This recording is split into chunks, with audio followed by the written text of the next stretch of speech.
para serem lidas solitariamente, certo? Esse site ele já foi acessado por milhões de internautas de todo o mundo. Existe um programa ali muito bem organizado por orientandos do HARVEY que cuidam da legendagem para diversas línguas dessas aulas, de tal forma que esse curso está disponível. Esse curso é a base do texto de Para Entender o Capital, os 2 volumes. Lançamos esse ano o primeiro volume sobre o livro 1 do Capital, e no ano que vem vamos lançar o volume 2. Mas esse curso está, portanto, disponível, assim como diversas conferências publicadas em YouTube e também textos escritos pelo HARVEY publicados. Vocês podem encontrar isso também no nosso blog, daboitempo.com.br, no nosso site. Então, fica esse convite, sem esquecer também o texto que tem no Cidades Rebeldes. Então, no fim, eu repito o serviço geral, mas existe sim, o HARVEY tem essa preocupação de tornar acessível. A própria escrita é acessível e o trabalho é árduo. Bom, passando para a primeira leva de questões, David, temos aqui algumas questões.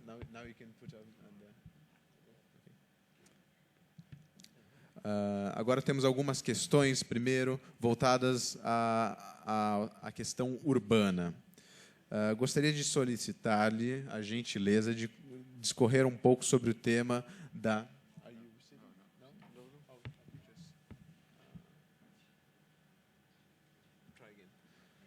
Agora você está ouvindo? Ok.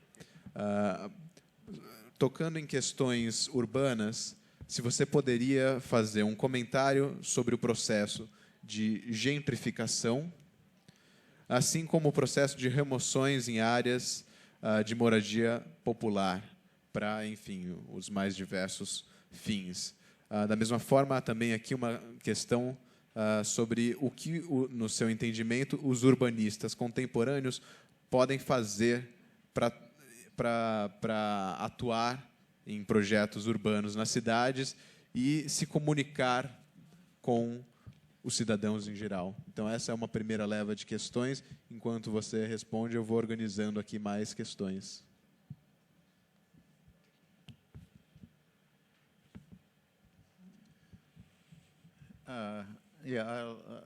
I'll go back to my Baltimore housing experience and tell you a little story about that. One of the theses that comes out from reading a text by Engels on the housing question, Engels has a very neat formulation. He says, the bourgeoisie has only one answer to the housing question. It moves it around. That is, it revitalizes a neighborhood with great ceremony from officialdom, while the poverty reappears somewhere else. So this thesis of moving the problem around was something that I used a lot in the housing discussions in Baltimore. And a couple of years after the initial discussions, we had a big meeting on what to do.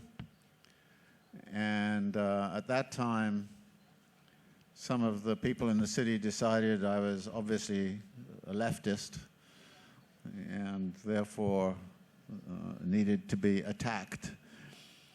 So I gave a talk about moving the problem around in Baltimore, and the leftists or the right-wing, some right-wing people in the room started attacking me. But we had invited somebody from the Chase Manhattan Bank in New York to talk about the experience of New York. So I found myself being defended by the head of the Chase Manhattan Bank, who kind of said, we have spent a lot of work and time trying to deal with the housing question in New York City, but we find after we've done the work, the same people are no longer living there. So this question of moving around is actually very critical. And unless we can deal with that, we will never solve the problems of the society. He thought it was such an interesting idea, he asked me where I got it from, which is not a good idea. So I told him I got it from Engels, but he thought he was a professor at Harvard. And it was so funny, I had to at some point or other to say, no, actually he was a collaborator of Karl Marx, and he looked very shocked. This, when a low-income population lives on high-value land, it is always going to be targeted somehow or other. It can be targeted either by buying out, just simply house by house, whatever. It can be targeted through mega projects which move in. The history of displacements around Olympic Games and things like that is every single Olympic Games has been colored by the way in which the displacements have gone on. And of course, you never displace the very rich, you displace the most vulnerable populations. So this is the way in which land rent works in the city. That when rents rise because of an advantageous location or because of new public investments, then the whole composition of the area tends to change. The only way you can prevent this in any foundational way is to have non-market housing.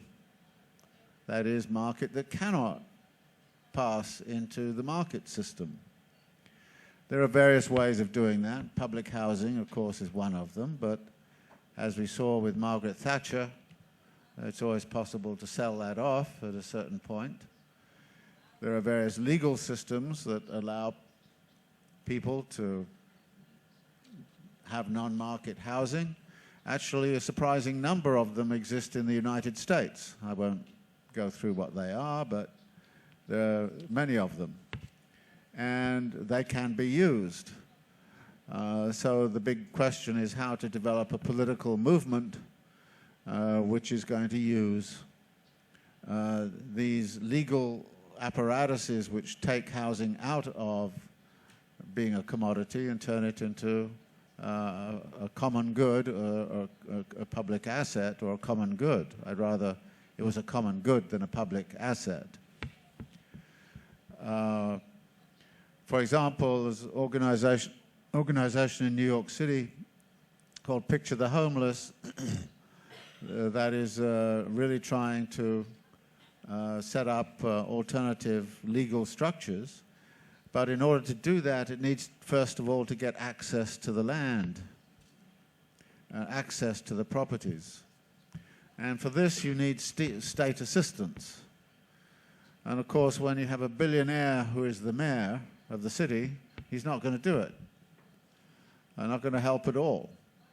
We've just elected a new mayor who is talking about social inequality. Maybe, just maybe, he might do something. But that then takes a social organization of some kind to resist the commodification of housing. And it's always difficult. If you set up what, again, one form was called a limited equity co-op, in which you were not entitled to sell at market rents and market rates. At a certain point, people look at a situation and they're living in an accommodation that if they move out, they could get, I don't know, $100,000 for it, but if it went on the free market, they could get $500,000 for it. And at a certain point, the temptation is always there to go for the market result. So this is a big social problem. How to curb speculation in housing markets. how to prevent that speculation getting out of hand, and how to prevent it displacing, either through coercion or through consent, low-income populations from advantageous locations. Right now in New York City, Manhattan, the whole of the island of Manhattan, has become, in effect, a gated community for the rich. With the result that many of the working people who are essential in terms of providing basic services to the city have to live way, way, way out. Well, I'm not telling you anything you don't know in Rio when I say that. But this is going on in London, it's going on in Paris, it's going on everywhere. And again, it comes back to this idea of, well, basically we should be trying to stop housing being viewed as an exchange value and as a commodity, and really start to think about cities which are constructed around use values of housing as a human right rather than as a commodity. David Harvey. Em diversas conferências e entrevistas, você menciona que algo de distinto que marca em comum as diversas manifestações que temos testemunhado desde 2011 é a ausência de ideias anticapitalistas novas. Nós temos, inclusive, uma ausência sistêmica da palavra socialismo ou comunismo. Vivendo em tempos talvez mais anticomunistas do que na Guerra Fria, você acredita que ainda é possível uma democracia participativa? Te parece possível romper com a separação entre o Estado e a sociedade civil sem o desvanecimento do Estado? Qual a sua impressão, sua opinião sobre o motivo pelo qual não surgem ideias novas no marco destas manifestações?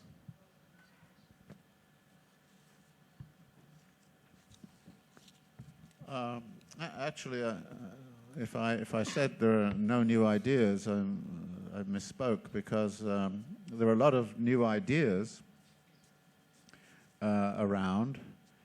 The difficulty is that many of them are not, it seems to me, able to